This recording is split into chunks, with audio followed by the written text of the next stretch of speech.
11.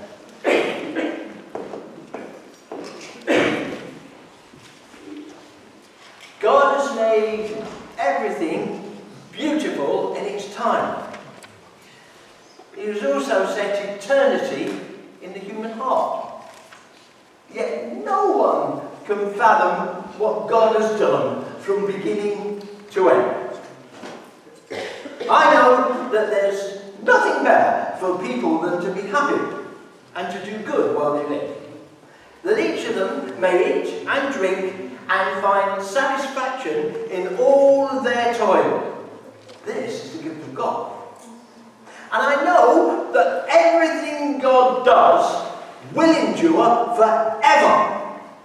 Nothing can be added to it, and nothing taken from it. God does it so that people will fear him. Verse 11 reminds us, no one can fathom what God has done from beginning to end. We make a great attempt, we try, we piece together all that we can see, and all that we say, and all that we can share, and all that we have experienced, but the words aren't enough, and the picture isn't big enough, or beautiful enough, or great enough to even begin to fathom the glory of our God. We find ourselves right in the height of the holiday season, and schools and colleges, universities, and even some workplaces have shut down for a week or two, so people can have a summer break. Many perhaps have already left for a week or two in warmer climates, and whilst others are excitingly crossing off on the calendar the great days, they too will join the travel to somewhere else. Mandy and I returned just a week or a couple of weeks or so ago from dodging the rain in the Yorkshire Dales together,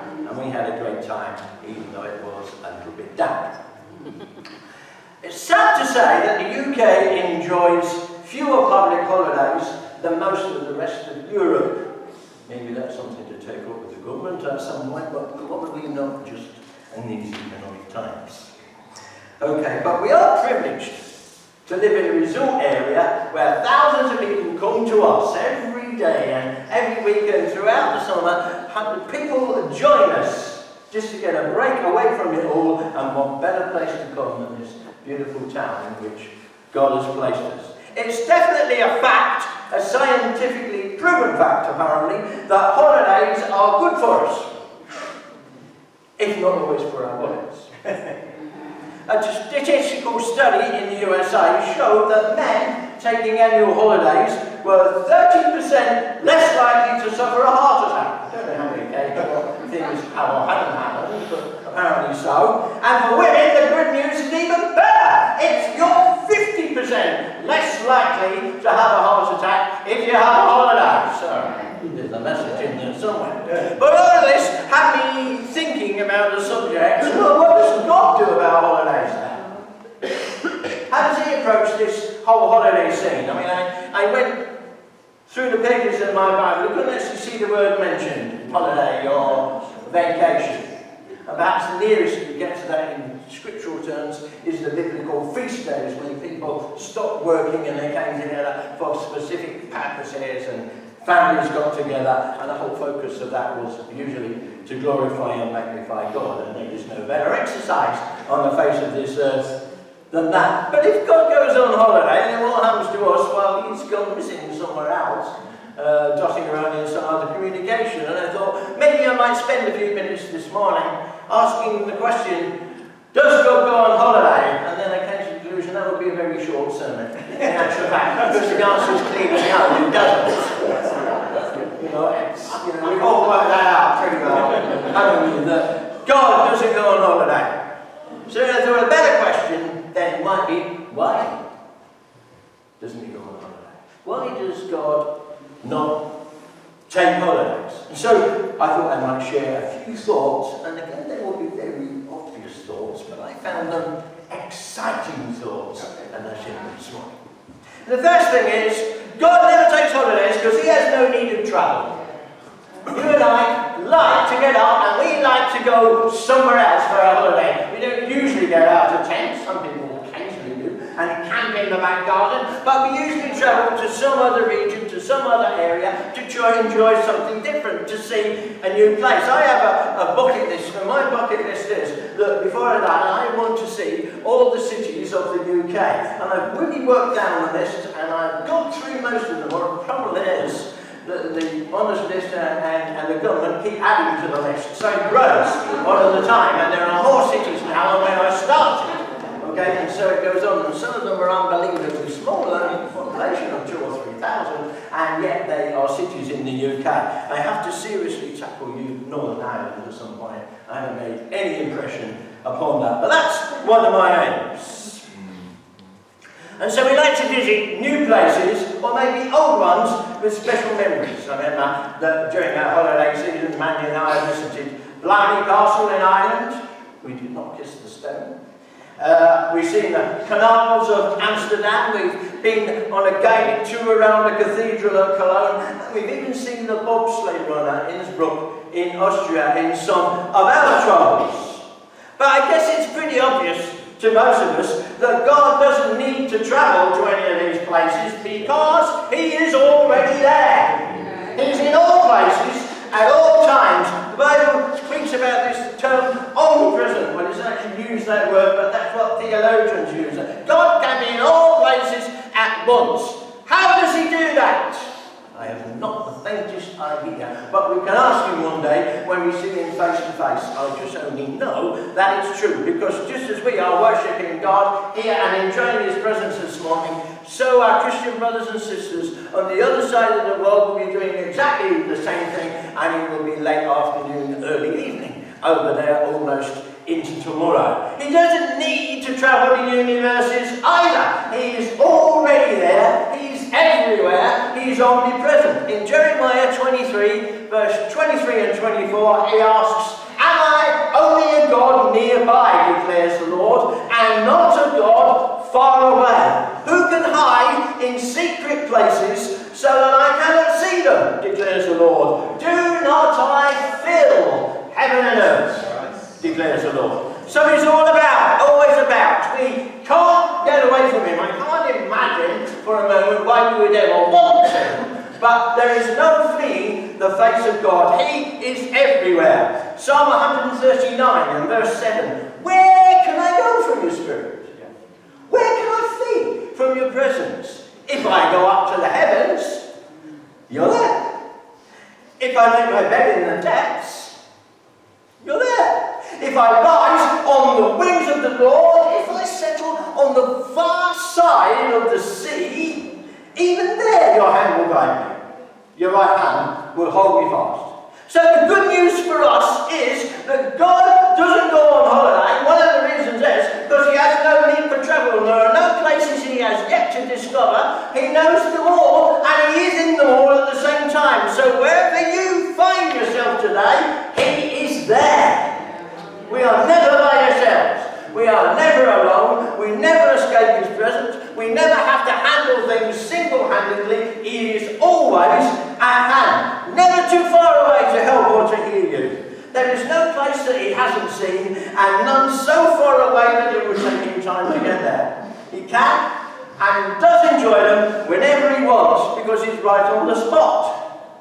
So let's learn to seek out and to enjoy His presence, because He's always there. So that's one reason, I reckon, why God doesn't go on holiday. The second is, He has no need like us to, I don't know if it's even a word, but to de-stress. Okay? Holidays are great for that. Many find themselves counting down the days to get away from work, from school, from college.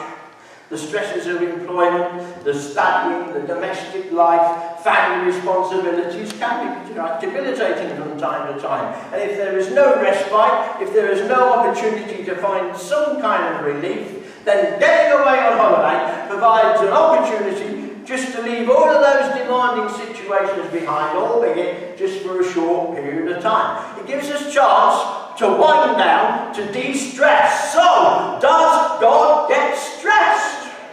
Oh. I think you know the answer to that one as well, don't you? Isaiah 9 and verse 6, we love to mention at Christmas time, and it says, "For to us a child is born, To us, a son is given, and the government will be on his shoulders, and he will be called Wonderful, Counselor, Mighty God, Everlasting Father, Prince of Peace. Does that sound like stress to you? Doesn't sound like stress to me. With a title like that, it's hard to imagine God feeling stressed ever. He's the great peacemaker.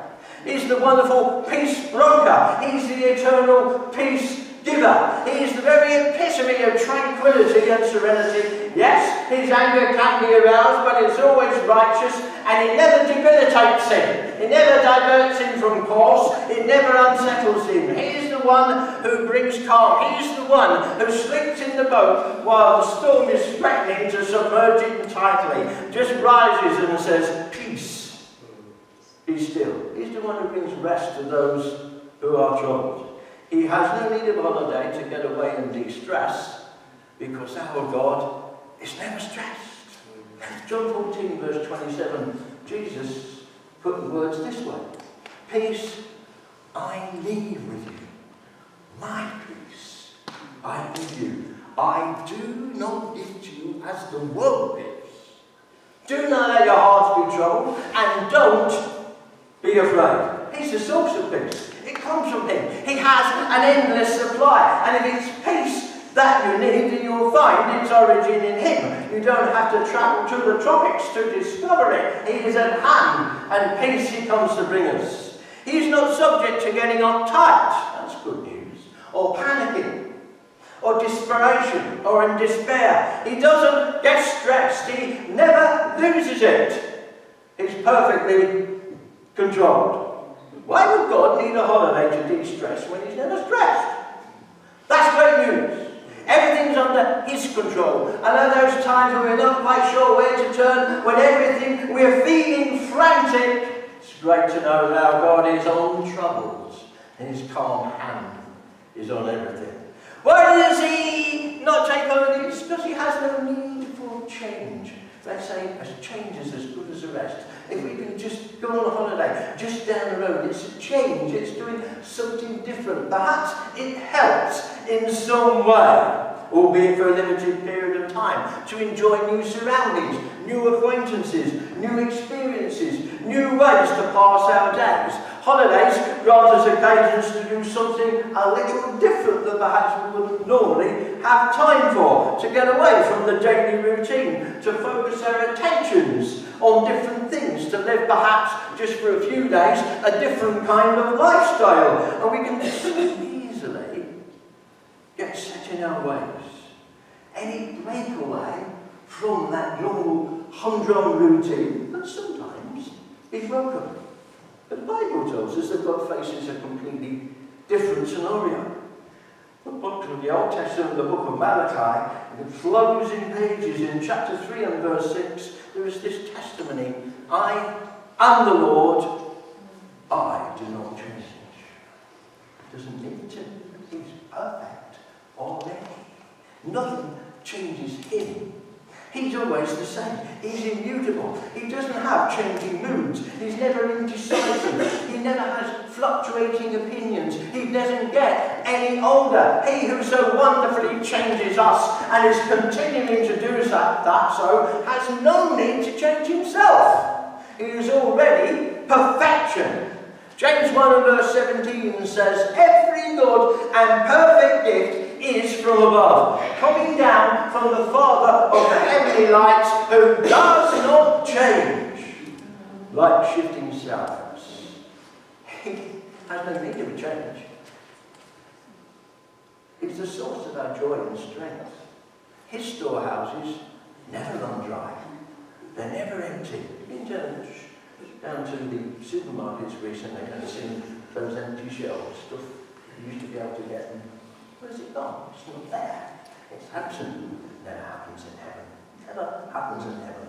The storehouse is always full. We can rely on him because we know where we are with him. He's always the same. He never changes because he doesn't need change. He's always the same.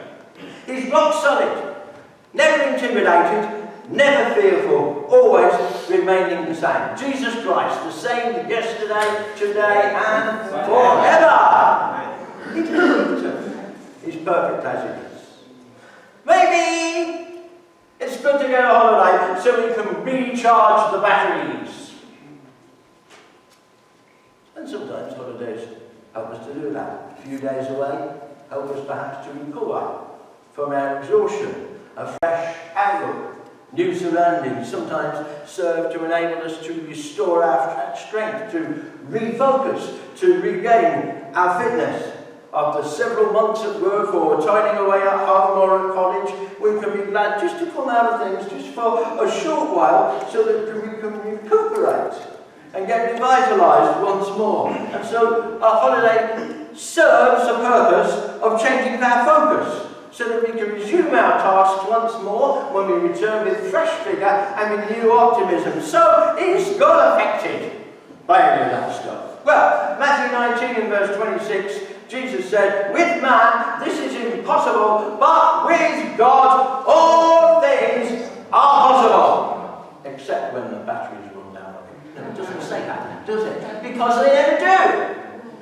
All things are possible to God. So that's an emphatic no as well. He has no need of any battery recharging. There's nothing that proves too hard for him. In fact, I would dare suggest there's nothing that proves even remotely hard to him. He doesn't understand the meaning of that term as we humans do. Everything is just straightforward. The supernatural is what he does all of the time. He is the God of the impossible. So he has no need to take time off so that he can supercharge for the next challenge that comes his way.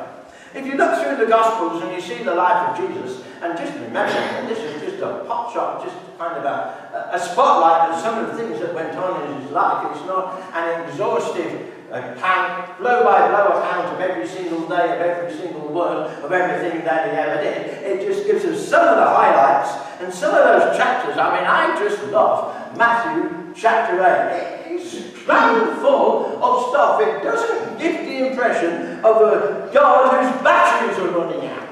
If we read it, it's right at the beginning we read of a leper being cleansed. Then he goes on to minister miraculous healing to a centurion servant. Then he turns back to domestic tasks and heals Peter's mother-in-law. He immediately gets up and starts to serve them. And then just after that, he finds himself on Galilee and he's stilling a storm. And even when that's over, he's over on the other side and he's delivering 2 demoniacs and restoring them back to life. All in one chapter. It's relentless, breathless stuff. This is not a God whose batteries are running down. He has no need of a holiday. In Job 42 and verse 2, he says, I know that you can do all things.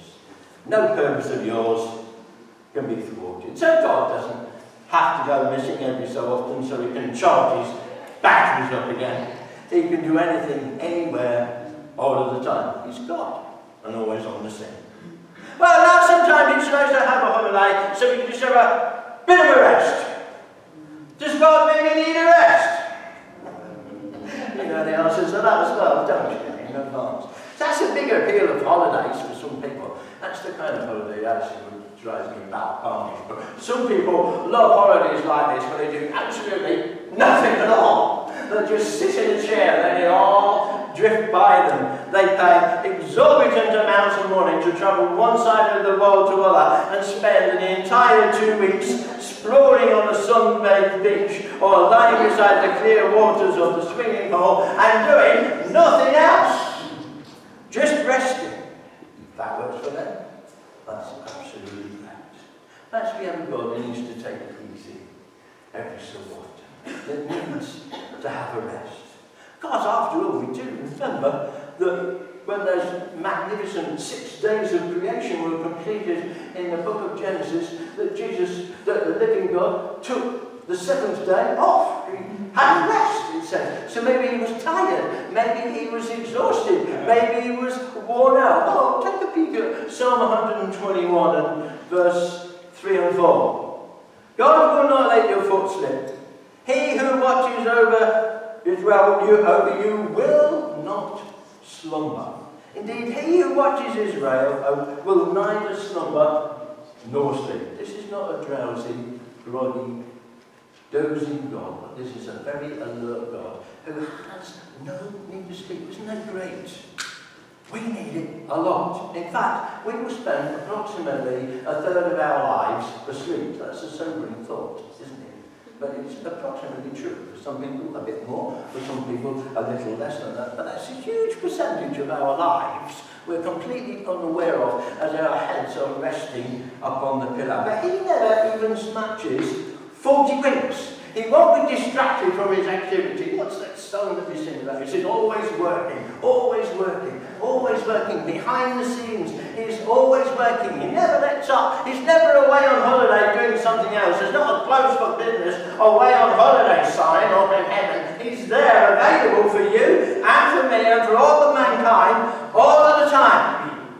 Yes, he did take that rest day on the seventh day, but that wasn't for his benefit, that was for ours. It was to establish the principle that you can't burn the candle at both ends, but as humans we need that break to move away and do something else. Our God never gets tired. And just one more thought before I finish.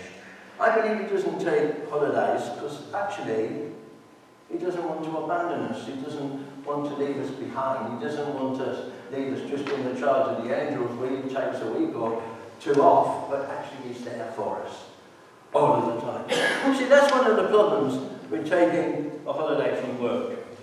All those couple of weeks that I was off work, the last few weeks, somebody else was having to cover the job that I normally do. We didn't just stay there not being done, or there would be patients still chewing outside of the waiting room that had never been seen because I wasn't there. Somebody stepped into my place and did it instead. So whenever somebody goes on holiday, it leaves extra work for somebody else behind them, or it needs extra work piling up that waits for us when we get back. Oh joy, don't we look forward to getting back to the first day and all that stuff that we haven't been able to do. You know, one of my friends at work is off to Portugal on Monday, and that's absolutely fantastic for her, but that means I have to be in work on Monday and I don't normally work Mondays. That's the bottom line of what holidays do.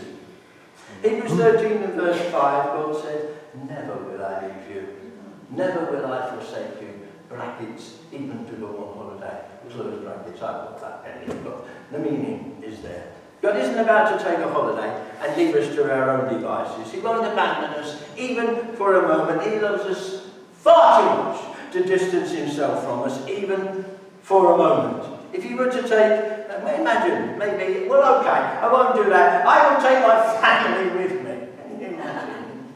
God's going on holiday and all the church going with him. Well, it would be a pretty bleak place.